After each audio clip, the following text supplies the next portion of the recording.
can happen. You talked about importing pulp. I know a company that took another easy route. They just bought up a forest in Malaysia. You know the one I'm talking about. And so they just bought out the forest and then they're bringing their own pulp. That's easy. Where the value proposition remains partly somewhere else. And I think your examples are extremely useful to us as a government because we are trying to capture value for the local people, for this state and for this country. And I think you've given us a marvelous example of that. Let me first submit to you that I'm deeply grateful to the Indian Paint Association, affiliated to CII, which has done a tremendous job. CII has been a stellar entity in our global Bengal Global Business Summit, and therefore I thank you very much that you are that they are affiliated to CII, and that is why Dr. Shorat Mukherjee is the Secretary of the Indian Paint Association. It's a lovely model where your affiliates also get helped by the Apex Chamber. Let me turn now to your topic in a few words. First of all, I think Mr. Krishnaswamy has already given you the statistic on the growth factor. I think that you're in Kolkata is exciting. Exciting because there is growth around here. Growth at a phenomenal nature than what most people believe.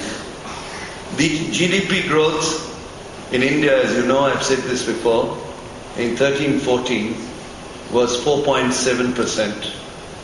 But Bengal grew by 8.62%, almost double. Not my statistics, it's CSO statistics, Central Statistical Organization.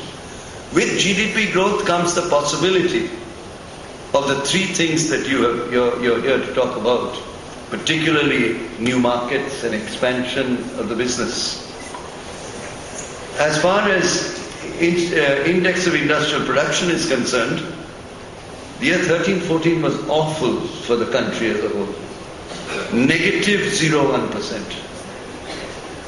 in the index of industrial production. You'll be happy to know that for Bengal in 13-14, the IIP suggested 6.3% growth of IIP. These facts are not written about, at least in this state, unfortunately, and therefore not written about by others. But please search the statistic from the CSO sources, Central Statistical Organization. Once recent, about 5-6 months ago, I saw somebody called me to say, oh, I saw an excellent article on tax reforms and fiscal revolution almost in Bengal. I was a little surprised. I know that has happened, but I didn't know anybody writes about it. And he said that he had read it in one of the national business papers. So I called up the editor and I said, you never talked to me. So how did you write this piece? Because nobody seems to be writing this stuff. He said, why should I talk to you? I found it all in the Reserve Bank of India bulletin. Therefore the data was there. But I was delighted that the newspaper chose to write about it in depth. So I can tell you that there is dynamic growth process taking place here, which CSO data shows.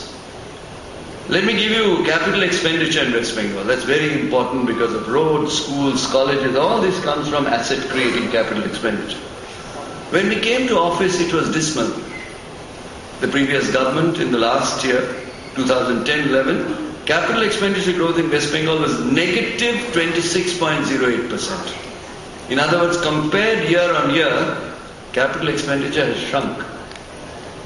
Honorable Chief Minister, we were discussing this one day, and then she said, how do we create all these schools, colleges, roads, bridges? So I said, capital expenditure. She said, yes, let's try it. I know we are a debt-stressed state with over 2 lakh crores of debt left behind by the previous government, but let's not give up hope. Let's try. Let's have the spirit.